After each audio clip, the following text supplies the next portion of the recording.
de semana foi o fim de semana mais trágico na história da Fórmula 1. Com certeza. História. O Rubinho no acidente que quase morreu, o Ratzenberger que morreu no sábado, E engraçado no que domingo. todo...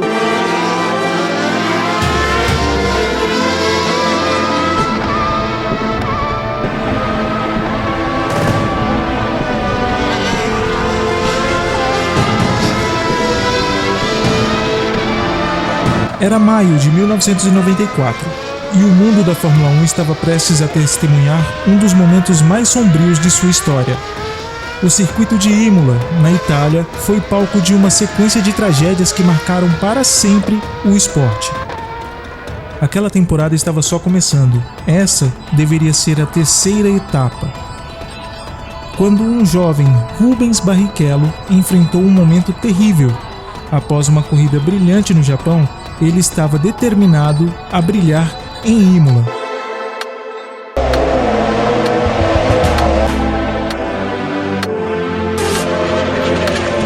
Mas durante os treinos de sexta-feira, o inesperado aconteceu. Barrichello colidiu com uma parede de pneus e o seu carro capotou, deixando todos apreensivos.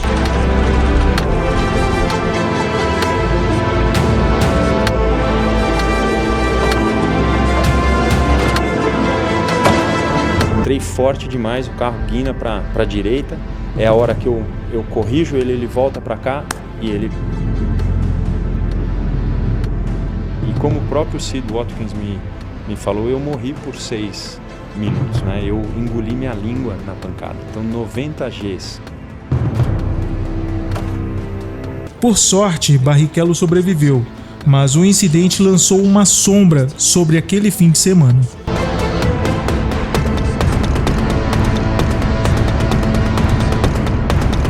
Houve o acidente do Rubinho. Forte pra caramba. Na sexta-feira. Na sexta-feira. O Rubinho, inclusive, quando o carro vira, o cockpit era tão aberto, né, Galvão, que o braço sai fora. E aí, com aquele telefone celular, eu fui na porta do centro médico do autódromo, que o Ayrton foi falar com o Rubinho. No momento em que o Ayrton sai para falar, eu estou ao vivo na rádio CBN, né, que antigamente ainda não chamava Rádio CBN, era Rádio Excelsior, mudou de nome ali naquele começo, aí virou CBN, Rádio Notícia, Rádio CBN.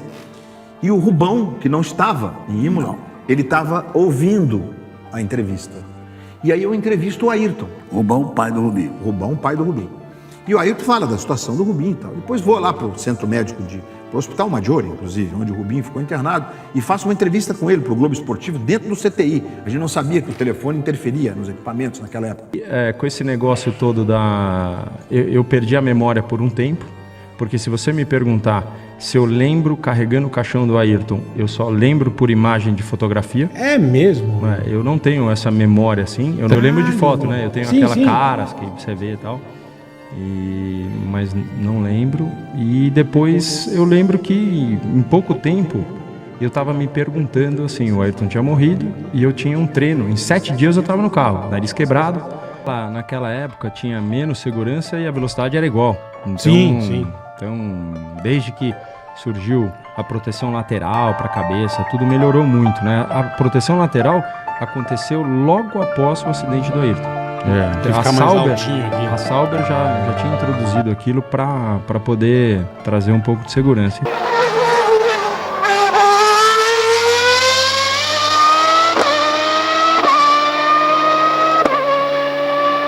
Enquanto Barrichello se recuperava, outro piloto enfrentava seu destino trágico.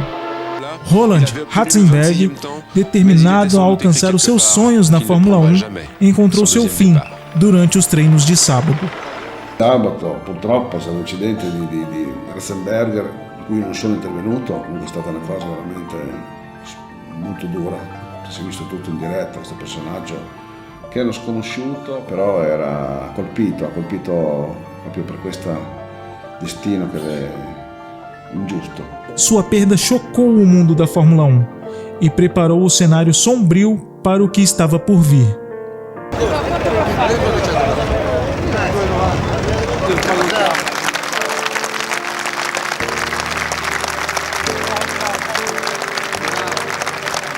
L'Autrichien Roland Ratzenberger a perdu la vie dans l'hélicoptère qui l'emmenait vers l'hôpital de Bologne après avoir été victime d'un terrible accident lors des essais de ce Grand Prix de San Marino sur le circuit d'Imola.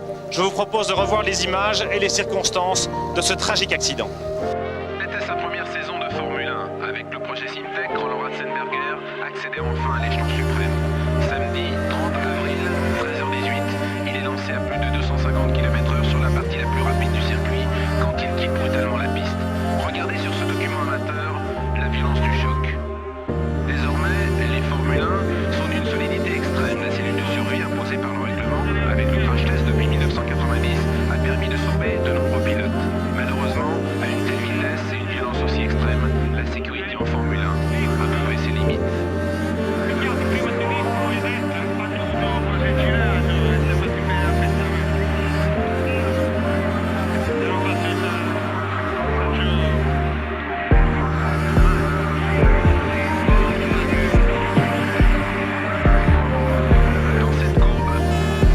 E então chegou o domingo, o dia que mudaria para sempre a história da Fórmula 1. Ayrton Senna, o maior ídolo do Brasil, estava prestes a correr sua última corrida. Foi obrigado a tirar a suspensão ativa e o carro ficou muito difícil de dirigir.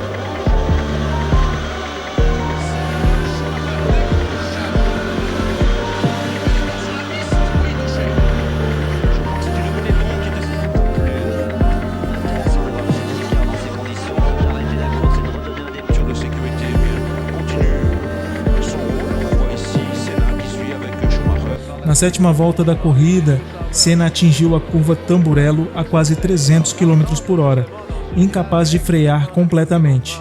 Seu carro colidiu violentamente contra uma parede de concreto.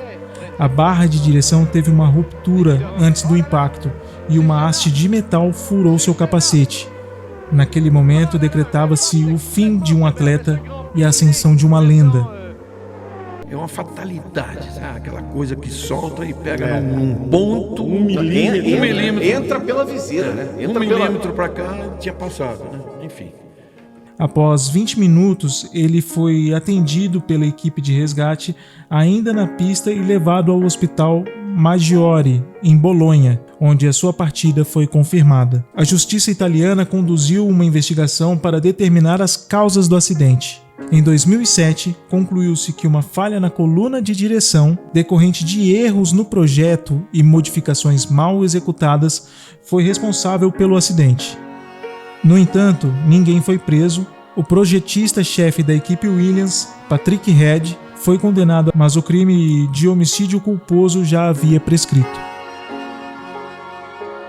Ayrton Senna permanece como uma das maiores lendas do esporte mundial. Seu legado influenciou gerações subsequentes de pilotos, incluindo o atual campeão Lewis Hamilton. A morte de Senna deixou uma marca na Fórmula 1 e serve como um lembrete constante dos riscos enfrentados pelos pilotos em busca de seus sonhos nas pistas de corrida.